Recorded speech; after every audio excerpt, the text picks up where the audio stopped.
Imagine stepping onto the shores of a new world, filled with hope, ambition, and peril. Imagine establishing the first English foothold, a triumph to an empire's reach. Now, imagine returning to find nothing. No people, no struggle, just silence. An entire colony, men, women, children, vanished, swallowed by the vast, unforgiving wilderness of North America. Their only epitaph? A single, cryptic word carved into a wooden post. What happened to the lost colony of Roanoke? Tonight, on DocumentifyTV, we are digging into one of America's oldest and most baffling cold cases, the mystery of Roanoke. The late 16th century. England, under Queen Elizabeth I, eyes the vast potential of North America. Sir Walter Raleigh, a court favorite, dreams of planting the English flag permanently. Their first serious attempt begins not with conquest, but with exploration. In 1584, Captains Amadas and Barlowe sail to the Outer Banks of modern-day North Carolina. Their mission? Reconnaissance. Initial reports are glowing. The land is fertile, abundant. Crucially, early interactions with the native Algonquin people seem promising. Two Native Americans, Manteo and Wanchese, even agree to travel back to England, symbols of potential cooperation, a bridge between two worlds. The stage seems set.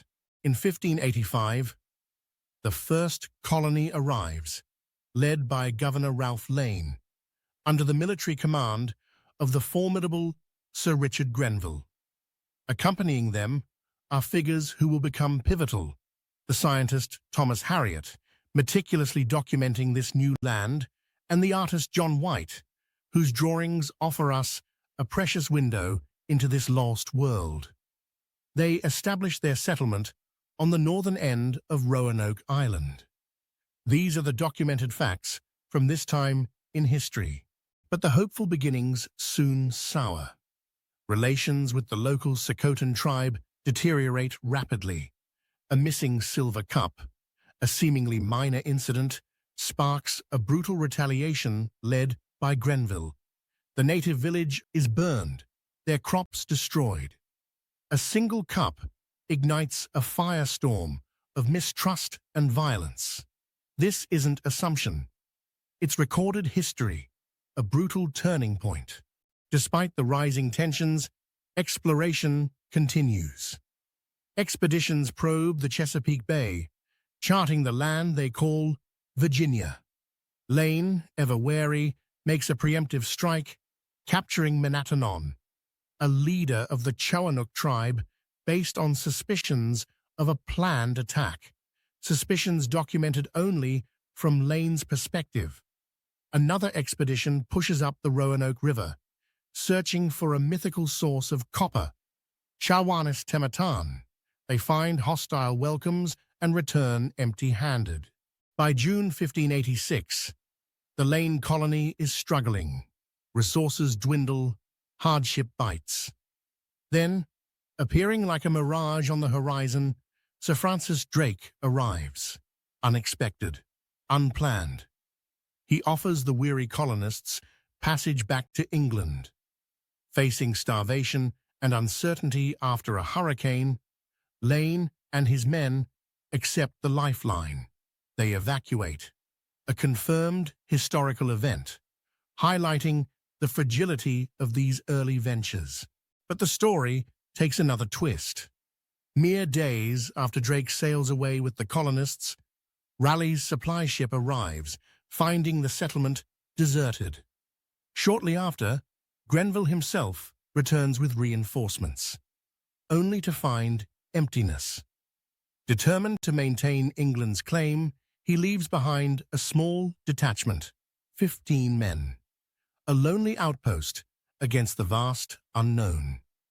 The Lane colony, a venture marked by miscalculation and conflict, fades, leaving behind a ghost garrison and laying the groundwork for an even greater mystery. A new expedition sets sail, led by John White, the artist from the previous venture.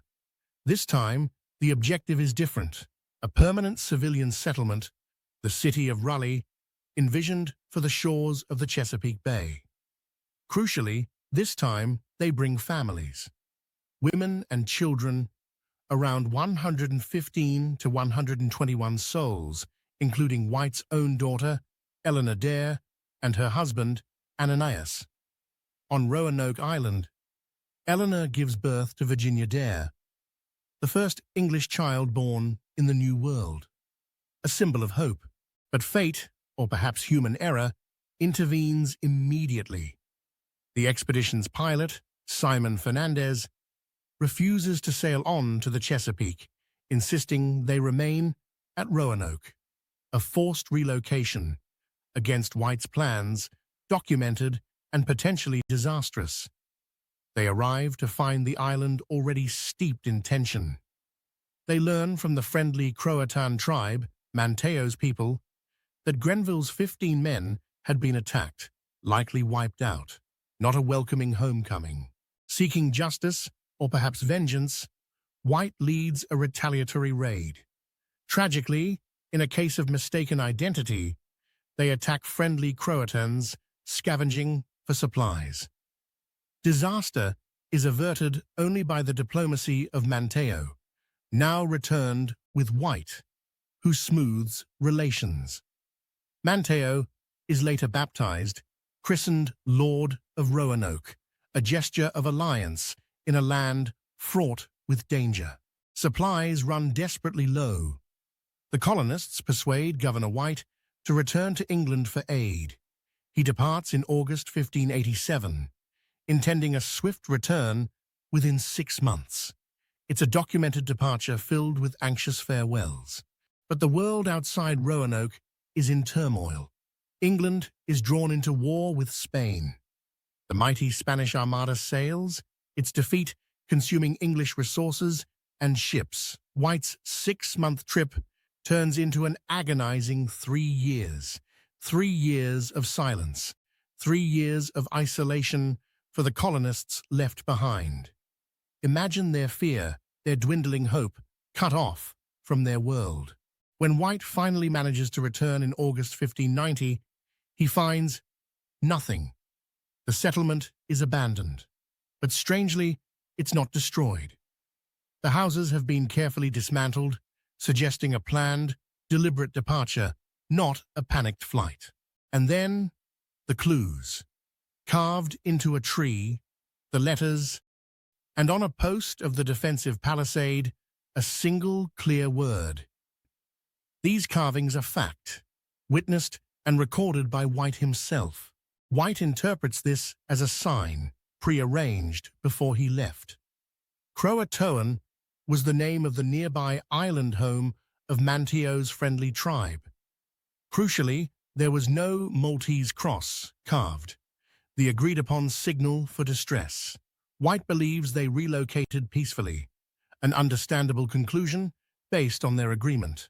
But storms rage, preventing White from sailing to Croatoan Island to investigate. He is forced back to England, never to return to the New World, never to learn the fate of his family, his colony. His search ends in heartbreak and enduring mystery. So, what did happen? For centuries, the Croatoan clue dominated theories. Did they simply move to the nearby island and assimilate with the friendly natives?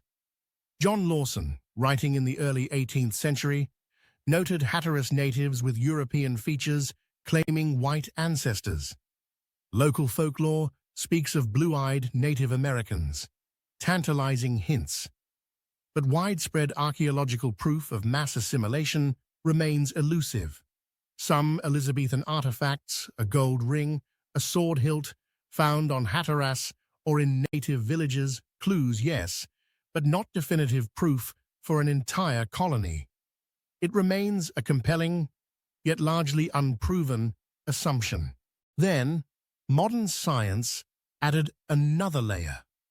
Climate research revealed a severe drought gripping the region between 1587 and 1589, precisely when the colonists were isolated.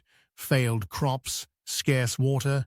It would have made survival incredibly difficult, perhaps forcing a move.